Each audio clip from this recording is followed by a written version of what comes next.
Congolaises et Congolais, mes très chers compatriotes, nous voici à la fin de l'année 2021, une année qui s'achève dans la douleur, la souffrance et la misère pour le peuple congolais, mais aussi et surtout dans la crainte de voir notre nation disparaître.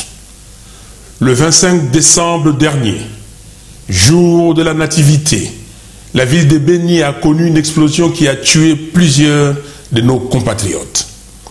L'horreur de cet acte odieux est venue se greffer aux tueries et massacres enregistrés dans la partie est de la République. Je présente mes condoléances à toutes les familles qui ont perdu des êtres chers cette année à cause de l'insécurité généralisée. Les esprits pernicieux veulent tuer notre pays, la République démocratique du Congo, que nous avons reçu en héritage de nos aïeux. Alors que le monde continue de faire face à une menace sanitaire existentielle, en RDC, on constate une inaction irresponsable. Seulement 0,1% de la population congolaise est vaccinée contre la Covid-19 à ce jour, le taux le plus faible d'Afrique. Mes très chers compatriotes, j'ai une fois de plus l'honneur de m'adresser à vous en tant que celui que vous avez majoritairement porté lors de la présidentielle de décembre 2018 pour défendre nos valeurs et reconstruire notre nation. Depuis, je n'ai eu de cesse de prendre chaque jour et à chaque instant la mesure de cette responsabilité.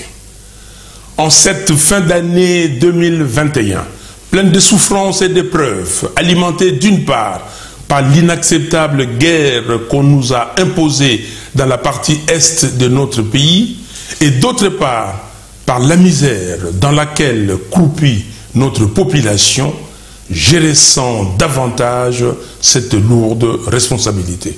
C'est pourquoi je ne reculerai jamais et je ne m'écarterai nullement de cette volonté ferme qui m'habite d'élever à chaque fois que cela est nécessaire l'étendard de la résistance contre toute forme de violation des règles constitutionnelles, d'injustice, des trahisons de la patrie, des corruptions, des pillages des deniers publics, des mensonges, des violations de l'intégrité de notre territoire, d'antivaleurs et d'atteinte aux droits fondamentaux des Congolais. C'est l'essence même de notre combat. Mes très chers compatriotes, du Congo hold-up, en passant par les hold-up électorales de 2018, au hold-up du programme des 100 jours et à l'escroquerie du RAM, sans oublier les détournements en tout genre, notamment les fonds destinés à la lutte contre la Covid-19 et à la paye des fonctionnaires, on peut aisément réaliser combien et comment notre pays est saigné à blanc par une minorité d'opportunistes sans foi ni loi dont la seule vocation est l'enrichissement illicite. Cette clique prend plaisir à tromper l'opinion avec des slogans creux et des promesses aussi longues que les kilomètres parcourus par Magellan dans le néant. Mes très chers compatriotes, alors que le fonctionnement de la Cour des comptes est paralysé à dessein, l'inspection générale des finances, IGF, symbole d'une lutte cosmétique contre la corruption, sert de paravent à un système de pillage institutionnel bien rodé. L'appareil judiciaire demeure aux ordres. Les députés nommés et accrochés à leurs intérêts personnels marchandent de manière éhontée leur collaboration à coups de jeeps et autres dessous des tables. Au même moment, certaines confessions religieuses se mettent regrettablement au service de cette mafia. C'est scandaleux. Les pillages des deniers publics, qui est au cœur de ces systèmes, trouvent même des théoriciens du mal qui les justifient et les défendent aveuglément. Si les voleurs et les corrompus ne sont pas effectivement condamnés, qui va payer pour la souffrance infligée au peuple congolais? En définitive, nous nous retrouvons dans une situation ubuesque et discriminatoire où ce sont les petits et les faibles qui croupissent dans les prisons pendant que les portes de celles-ci sont grandement ouvertes pour laisser échapper les criminels en col blanc. Non. Nous refusons que les détournements des deniers publics soient dépénalisés pour les kourounas en cravate. Les dindons de cette farce, c'est le peuple congolais qui est trompé et abusé. Et avec lui, c'est le pays qui est ruiné. La grande victime, ce sont nos enfants et petits-enfants dont l'avenir est sacrifié sur l'autel de l'inconscience, de la cupidité et de l'arbitraire. Notre nation est devenue une sorte de no man's land où règne l'impunité et où les responsables publics ne sont redevables de rien. Mes très chers compatriotes, permettez-moi de rappeler un extrait de mon allocution à l'occasion du 60e anniversaire de notre indépendance. Je cite: « Autant le feuilleton du programme des 100 jours n'a pas encore livré tous ses secrets au regard des révélations et accusations graves faites lors du procès Caméré et pour lesquelles M. Félix Tshisekedi devrait au minimum répondre politiquement. Autant j'exige que toute la lumière soit faite sur l'affaire des 15 millions de dollars de pétroliers, sur toutes les activités du programme des 100 jours, ainsi que sur les détournements des fonds opérés durant les 18 dernières années. » Fin de citation. Il en est de même de l'exigence que j'avais formulée à l'époque de soumettre les comptes de la CENI à un audit indépendant afin d'établir les responsabilités sur la gestion des près d'1 milliard de dollars dépensés par le bureau Nanga. Le 30 décembre 2019, j'avais exigé que toute la lumière soit faite sur les affaires ténébreuses de corruption qui étranglent le pays, notamment le projet Bukangalonzo et la gestion des 6 milliards de dollars du fameux contrat chinois. Aujourd'hui, je somme les institutions chargées de lutter contre la corruption d'examiner tous ces cas et j'exige l'arrêt immédiat des prélèvements RAM avec remboursement des fonds perçus. Mes très chers compatriotes, sous vos yeux, ces régimes illégitimes et irresponsables s'emploient à effacer la mémoire collective. En effet, le 2 août de chaque année, les patriotes commémorent le génocide du peuple congolais. Le 5 juin de chaque année, dans l'indifférence totale du pouvoir en place, nous nous rappelons de la guerre des 6 jours, du 5 au 10 juin 2000 à Kisangani, entre l'Ouganda et le Rwanda, et nous pleurons les milliers de Congolais tombés sous les balles des fusils et des canons des militaires de ces deux pays. Le négationnisme et l'indifférence de ceux qui prétendent diriger le pays par rapport à ces événements est un message que le peuple ne pouvait que vaguement soupçonner. Aujourd'hui, les masques sont tombés. les faux semblants ne tiennent plus. En effet, le 27 mai dernier, en violation flagrante de la Constitution, M. Félix Tshisekedi a secrètement signé 2 accords de coopération militaire avec l'Ouganda. Un mois plus tard, le 26 juin, il a récidivé en signant 3 accords de coopération avec le Rwanda. 2 pays impliqués dans les tueries massives dans notre pays et dans le pillage systématique de nos ressources naturelles. Le 30 novembre dernier, l'armée ougandaise s'est déployée sur notre territoire. Non seulement qu'il s'agit là d'une atteinte grave à la souveraineté de notre pays, mais c'est aussi et surtout un affront au peuple congolais en général et aux habitants de Kisangani en particulier, eux qui ont encore en mémoire les atrocités de la guerre des 6 jours. Comble de l'absurde, nous apprenons dans la foulée que le Rwanda serait en train de surveiller de près tous les mouvements militaires ougandais sur le sol congolais. D'ailleurs, pour officialiser sa présence dans notre pays, le régime de Kigali, en connivence avec le régime illégitime de Kinshasa, envisage un déploiement de sa police à Goma. Nous disons que ceci est inacceptable. Un État sérieux ne sous-traite pas sa sécurité. Encore moins à des pays dont les crimes à l'encontre des Congolais sont documentés et reconnus internationalement. Il faut mettre fin à cette hypocrisie et s'attaquer aux causes profondes de l'instabilité dans la région des Grands Lacs.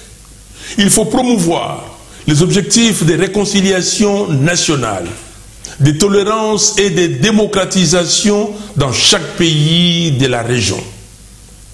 Il est dans chaque pays de la région. Il est temps que la RDC ne soit plus le terrain de combat des forces étrangères. Chaque pays doit prendre ses responsabilités. Soyons clairs, il n'y a pas de doute possible sur notre volonté à avoir de bonnes relations avec nos voisins. Mais cela doit se faire dans le respect mutuel. Ce que vient de faire M.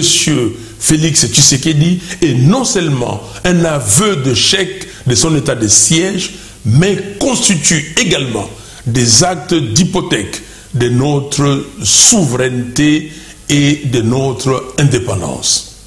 Ce sont des actes constitutifs de haute trahison. Maintenant, au regard de l'échec de l'état de siège, l'administration civile doit être rétablie le plus rapidement possible dans les provinces de l'Ituri et du Nord Kivu. Nos vaillants militaires doivent être équipés pour combattre les ennemis et défendre la nation. Aussi, les infiltrés et autres corrompus qui détournent les ressources affectées à nos soldats doivent être extirpés de l'armée nationale et des services de sécurité. Mes très chers compatriotes, pour le retour de la paix à l'est de notre pays, ce que j'avais proposé dans mon programme lors de la campagne électorale de 2018 reste d'actualité. Il s'agissait notamment de mesures urgentes ci-après. Le déménagement du Kankokolo de Kinshasa à Beni. Ce Kankokolo de Beni devrait non seulement être le plus grand camp militaire de la République, mais aussi et surtout accueillir une force spéciale d'intervention militaire d'élite. La mise sur pied et le déploiement en extrême urgence des unités de surveillance des frontières et d'alerte tout le long des frontières de l'Est du pays. L'exigence au niveau du Conseil de sécurité, conformément au chapitre 7 de la Charte des Nations Unies, de mettre en place non seulement un plan d'imposition de la paix par la force et d'éradication complète de toutes les rébellions qui déstabilisent l'Est du pays, mais aussi un programme ferme et précis de rapatriement forcé de tous les rebelles étrangers vers leur pays d'origine. La création d'une cour pénale spéciale pour la RDC, pour enquêter et juger principalement les crimes de génocide, les crimes de guerre et les crimes contre l'humanité perpétrés en RDC. Ces crimes sont documentés notamment dans les rapports mapping des Nations Unies que notre prix Nobel de la paix, le docteur Denis Mukwege, s'évertue à faire déterrer des tiroirs de l'Organisation des Nations Unies. Mes très chers compatriotes, aujourd'hui plus qu'hier, les forces du mal ne cachent plus leur volonté de balkaniser la RDC et de transformer la partie est de notre pays en vache à lait. Aujourd'hui, plus qu'hier, celui qui a usurpé le pouvoir du peuple ne se gêne pas d'être le cheval de Troie en personne de cette balkanisation. Il est donc du devoir de tout patriote de s'opposer à ces plans funestes et à barrer la route à tout individu qui s'inscrit dans la logique de son exécution. Mes très chers compatriotes, la vie en RDC est devenue un chemin de croix. La situation générale de nos compatriotes, la vie en RDC est devenue un chemin de croix. La situation générale de notre pays se caractérise notamment par 1. La violation systématique des droits humains, tels que documentés dans les rapports des différentes organisations de défense des droits humains. Les dernières en date sont la répression meurtrière de la journée ville morte, décrétée à Goma par les jeunes, ayant occasionné la mort de 5 personnes, parmi lesquelles un bébé. L'homicide de Davin Kalala par les militants d'un parti politique bien identifié. L'assassinat dans les bureaux de la police nationale du jeune Olivier Mpunga. L'emprisonnement de l'artiste musicien Delphin Vigna Mwasiki, alias Idengo Del Canto à Goma. La détention arbitraire de M. Luc Malembe dans la prison de Bunia et tant d'autres cas. 2. La malnutrition, le faible accès à l'eau et à l'électricité, l'absence de routes, les difficultés de transport, le faible accès aux soins de santé, le chômage massif des jeunes, l'enclavement des milieux ruraux, l'instabilité et le manque d'assainissement, la hausse effrénée des prix sur le marché sont autant de souffrances qui étreignent les Congolais. La RDC occupe le 3e rang mondial pour le nombre de pauvres. 3. Le chèque patent de la gratuité de l'enseignement de base qui nous ramène à la case départ. La contribution des parents aux frais de scolarité a été restaurée. La qualité de l'enseignement est en dégradation continue et les enseignants sont mécontents de leur situation du fait du non-respect par le gouvernement de ses engagements. 4. L'escroquerie du RAM.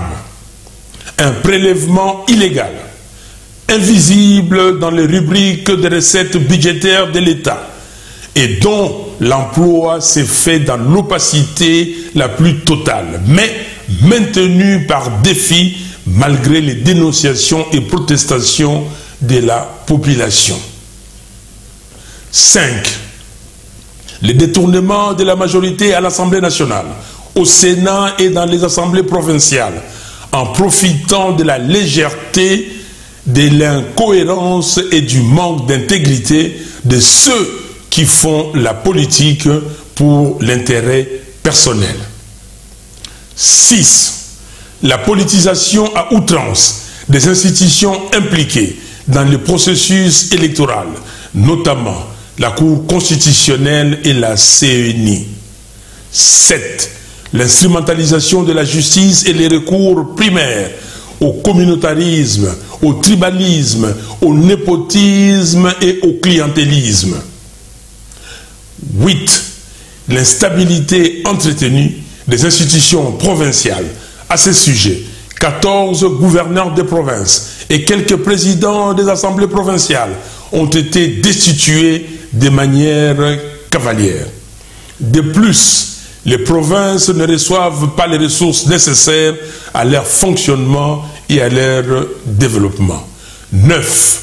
La signature des accords illicites et illégaux pour servir le projet de balkanisation de la RDC. 10. Un état de siège proclamé sans préparation ni planification et prorogé sans fin par un parlement aux ordres, au mépris de l'indignation de la population. Pendant ce temps, les tueries en Ituri et au Nord Kivu se poursuivent. L'absence criante de vision hypothèque l'avenir de notre pays et des générations futures.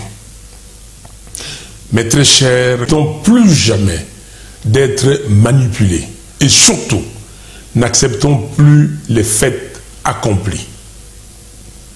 Que des temps d'efforts et de sacrifices nourris et perdus sur l'autel du mensonge. Mais pour que la nation se construise et se tourne vers le progrès, nous devons dégager un consensus pour organiser les élections transparentes, crédibles, impartiales et apaisées. C'est là tout le sens de notre combat pour des réformes électorales consensuelles, notamment celle de la dépolitisation de la CENI et l'indépendance de la Cour constitutionnelle, condition essentielle pour la vérité des urnes. Ainsi, pour s'assurer que la victoire du peuple ne sera plus jamais volée, il est impérieux que l'organe de gestion des élections, la CENI, soit neutre, impartial et dépolitisé.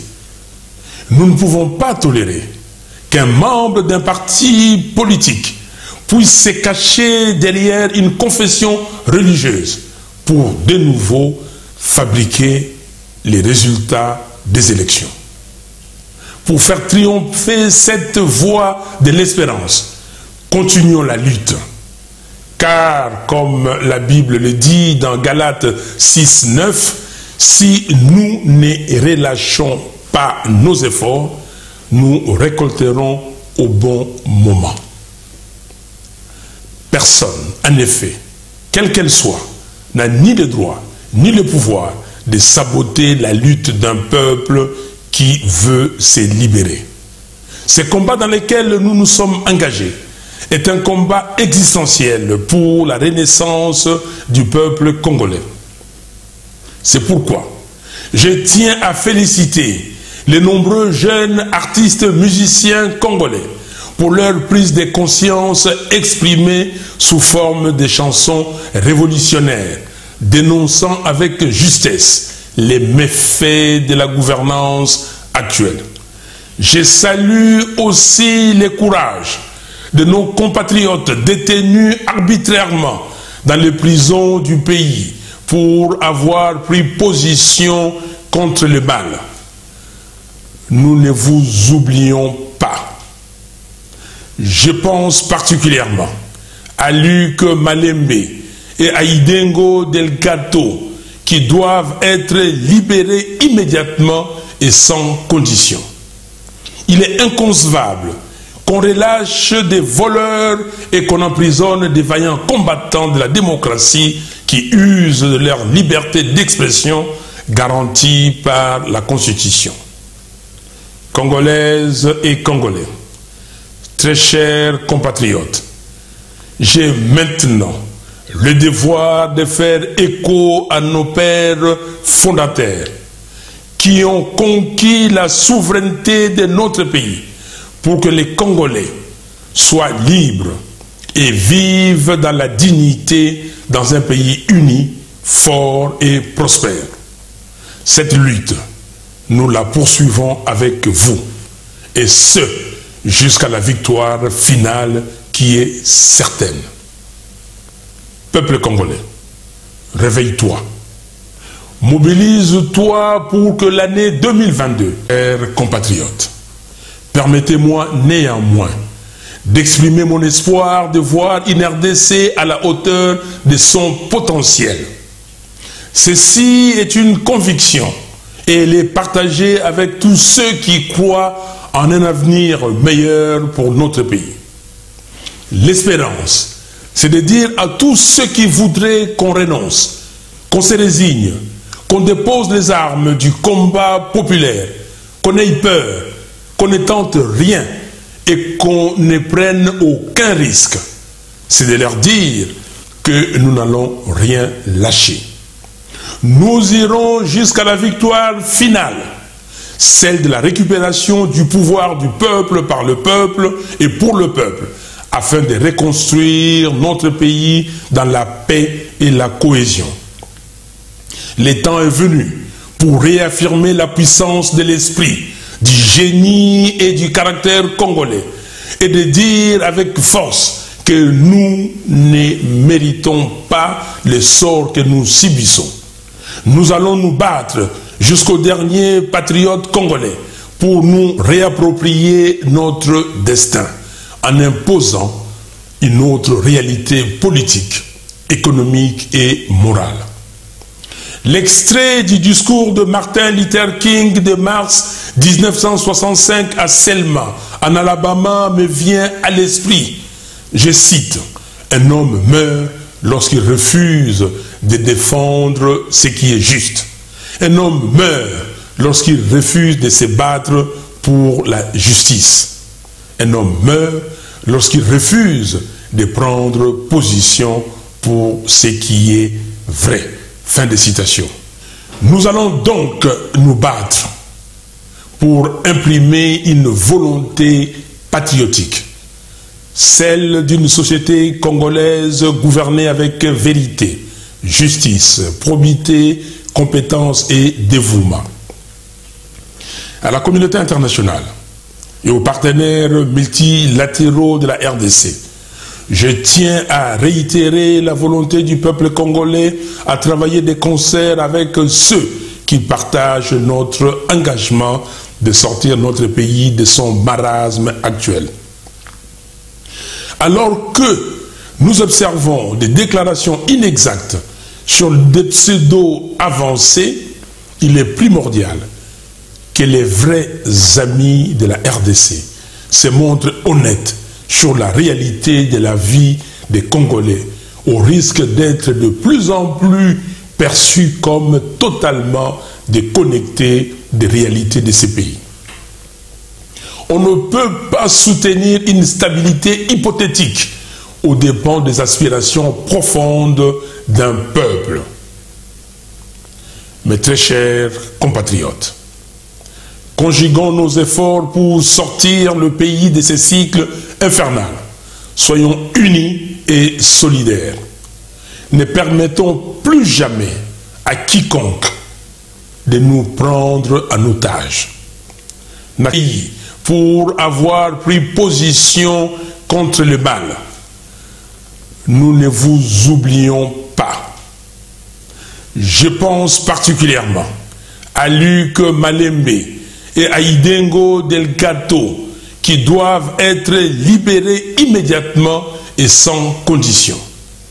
Il est inconcevable qu'on relâche des voleurs et qu'on emprisonne des vaillants combattants de la démocratie qui usent de leur liberté d'expression garantie par la Constitution. Congolaises et Congolais, très chers compatriotes, j'ai maintenant le devoir de faire écho à nos pères fondateurs qui ont conquis la souveraineté de notre pays pour que les Congolais soient libres et vivent dans la dignité dans un pays uni, fort et prospère. Cette lutte, nous la poursuivons avec vous, et ce, jusqu'à la victoire finale qui est certaine. Peuple congolais, réveille-toi. Mobilise-toi pour que l'année 2022 soit celle au cours de laquelle nous allons renforcer les bases de notre victoire prochaine et faire échec à tous ceux qui tentent de nous maintenir sous le joug de la tyrannie et de la pauvreté. Mes très chers compatriotes, levons-nous et battons-nous. Battons-nous pour libérer notre pays. Battons-nous pour que demain, nous puissions construire la RDC. Battons-nous pour que nous puissions vivre en paix et en sécurité dans notre pays. Et battons-nous pour mériter la reconnaissance et le respect des générations futures. Au reste, mes très chers compatriotes, Congolaises et Congolais, que l'année 2022 soit réellement une année de combat et une année de victoire. Bonne et heureuse année 2022. Que Dieu bénisse la RDC et son vaillant peuple. Je vous remercie.